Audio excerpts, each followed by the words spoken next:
2026 সালের 12 ফেব্রুয়ারি ত্রয়োদশ জাতীয় সংসদ নির্বাচনে নিরঙ্কুশ সংখ্যাগরিষ্ঠতা পেয়ে 17 ফেব্রুয়ারি শপথ নিয়ে সরকার গঠন করে বিএনপি। প্রধানমন্ত্রীর দায়িত্ব নেন বিএনপি চেয়ারম্যান তারেক রহমান। বিপুল জনসমর্থন আর একরাশ প্রত্যাশার চাপ মাথায় নিয়ে দেশ পরিচালনা শুরু করা সরকারের অঙ্গীকার ছিল জনগণের ক্ষমতায়ন, আইনের শাসন, অর্থনৈতিক মুক্তি আর সামাজিক সুরক্ষা দেওয়া। বিএনপি সরকারের 180 দিন পূর্তি উপলক্ষে 17 আগস্ট দুপুরে তেজগাঁওয়ের প্রধানমন্ত্রীর কার্যালয়ে সাংবাদিকদের সঙ্গে এক মতবিনিময় সভার আয়োজন করা হয়।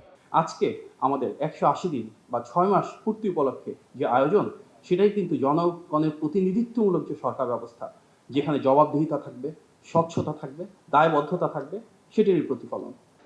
এ সময় প্রধানমন্ত্রীর উপদেষ্টা ও তার কার্যালয়ের মুখপাত্র মাহাদি আমিন সরকারের গত 6 মাসের বিভিন্ন কাজ ও উদ্যোগের কথা তুলে ধরেন।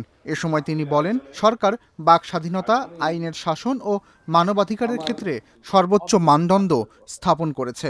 আমরা দেখেছি এই 6 মাসে সুদৃঢ় গণতান্ত্রিক মূল্যবোধ কিভাবে সরকারের প্রতিটি কার্যক্রমে অনুরণিত হয়েছে। গত 6 মাসে বাক স্বাধীনতা, আইনের অনুশাসন এবং মানবাধিকারের ক্ষেত্রে আমরা সর্বোচ্চ মানদণ্ড স্থাপন দেখেছি, যেখানে একটি বারের জন্য কখনো কোনো রাজনৈতিক তীব্রণ হয়নি। যেখানে আমরা দেখেছি সর্বোচ্চ বাক স্বাধীনতা, অনেক সময় সেটা সীমা লঙ্ঘন করেছে। আমরা দেখেছি কিভাবে উস্কানি দেওয়া হয়েছে, অশোভন আচরণ করা হয়েছে, কিন্তু তারপরও সরকারের সর্বোচ্চ ধৈর্য এবং সহনশীলতার মাধ্যমে ঠিক যেভাবে শহীদ প্রেসিডেন্ট জিয়া রহমান বহুদলীয় গণতন্ত্র এস্টাবলিশ করেছিলেন, সেটিকেই ধারণ করে এগিয়ে চলেছে জনগণের সরকার। আইন শৃঙ্খলা পরিস্থিতির উন্নয়নে সরকারের কঠোর অবস্থানের কথা তুলে ধরেন তিনি। নির্বাচিত সরকার দায়িত্ব নেওয়ার পরে ভেঙে পড়া অর্থনৈতিক কাঠামোর মতন ঠিক একইভাবে আইন শৃঙ্খলা পরিস্থিতিতেও একটা নাজুক অবস্থা পেয়েছিল, কিন্তু সেখান থেকে আমরা দেখেছি প্রথমবারের মতো উত্তরণের মাধ্যমে এমন একটি রাষ্ট্র ব্যবস্থা যেখানে ফ্যাসিবাদের 16 বছরের ধারাবাহিকতা সম্পূর্ণ ভেঙে দিয়ে রাজনৈতিক হয়রানিমুক্ত সেবাধর্মী পুলিশ এবং প্রশাসন তৈরি করা হয়েছে। আজকে এমন একটি অবস্থা আমরা পেয়েছি যেখানে পুলিশ প্রশাসন এবং আইন শৃঙ্খলা বাহিনীর কাছে মানুষ আস্থা খুঁজে পাচ্ছেন, যখন কোনো সমস্যা নিয়ে যাচ্ছেন সেখানে সমাধান পাচ্ছেন।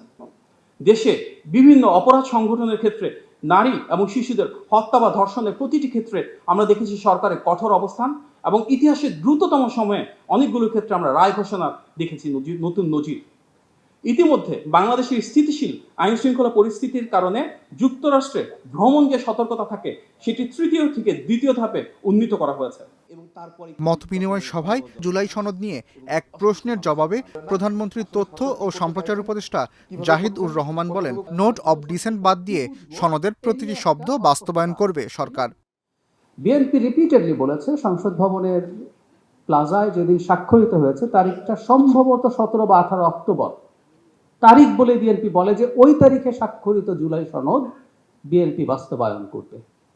ওই একই জায়গায় বিএনপি আছে, সেটার জন্য যা যা করা প্রয়োজন সবকিছু করছে।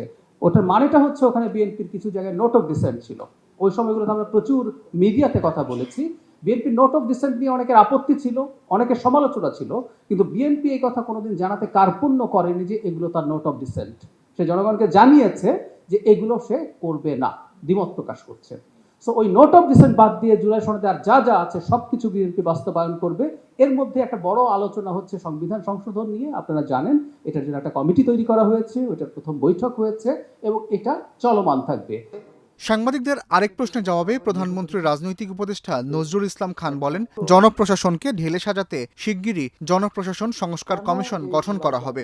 আর জনপ্রশাসন উপদেষ্টা ইসমাইল জবিউল্লাহ বলেন, আগের সরকারের অনুগত কিছু ব্যক্তি এখনো প্রশাসনে রয়ে গেছে, তাদের চিহ্নিত করা হচ্ছে। যে সংস্কার কমিশন আমরা করতে চাই, কিন্তু সেই সংস্কার কমিশনকে যারা সাপোর্ট করবে, ওখানে যদি ভুল থাকে আর কি, এগুলো ক্লিয়ার না করে তো কমিশন করলে বলে ভালো কাজ হবে না। একটু সময় লাগতেছে, শিগগিরই হবে ইনশাআল্লাহ। আমাদের প্রশাসনে আগের সরকারের ধ্বজাবাহী কিছু ব্যক্তি এখনো রয়ে গেছেন, তাদেরকে সে সমস্ত জায়গা থেকে চিহ্নিত করে সে সমস্ত জায়গা ক্লিনজিং অপারেশন করার একটা চেষ্টা আমরা করেছি এবং সেটা ধারাবাহিকভাবে অব্যাহত রয়েছে। এমন কিছু করা যাবে না যাতে দেশ এবং জাতির ক্ষতি হয়, but at the same time আমাদের এই প্রশাসনকে যেভাবে দলীয়করণ করা হয়েছে সেখান থেকেও আমাদেরকে বেরিয়ে আসতে হবে। মতবিনিময় সভায় তথ্য ও সম্প্রচার মন্ত্রী জহিরুদ্দিন স্বপন বলেন, দেশকে পরিকল্পনা অনুযায়ী এগিয়ে নিতে সরকার প্রথম দিকের একটি পর্ব অতিক্রম করছে। ফলে আমাদের পুরো পরিকল্পনাটাকেই ধ্বংসস্তূপকে পরিকল্পনা মাফিক পুনর্গঠনের কাজে নিয়ে যাওয়ার জন্য প্রথম দিকের একটি পর্ব আমরা এখন অতিক্রম করছি। সে কারণেই প্রথম পর্বের এই দিনগুলিকে আমাদের ব্যয় করতে হচ্ছে যত না বেশি কর্মসূচি বাস্তবায়ন করার জন্য, তার চেয়ে বেশি বাস্তবায়ন করতে হচ্ছে ধ্বংসস্তূপকে নতুন কর্মসূচি গ্রহণ করার উপযোগী হিসাবে গড়ে তোলার জন্য। প্রধানমন্ত্রীর প্রেস উইংয়ের উদ্যোগেই অনুষ্ঠিত এই সভা পরিচালনা করেন প্রেস সচিব সালেহ শিবলি। এ সময় সরকারের বিভিন্ন মন্ত্রী, উপদেষ্টা ও গুরুত্বপূর্ণ কর্মকর্তারা উপস্থিত ছিলেন। এস আল আরেফিন, প্রথম আলো।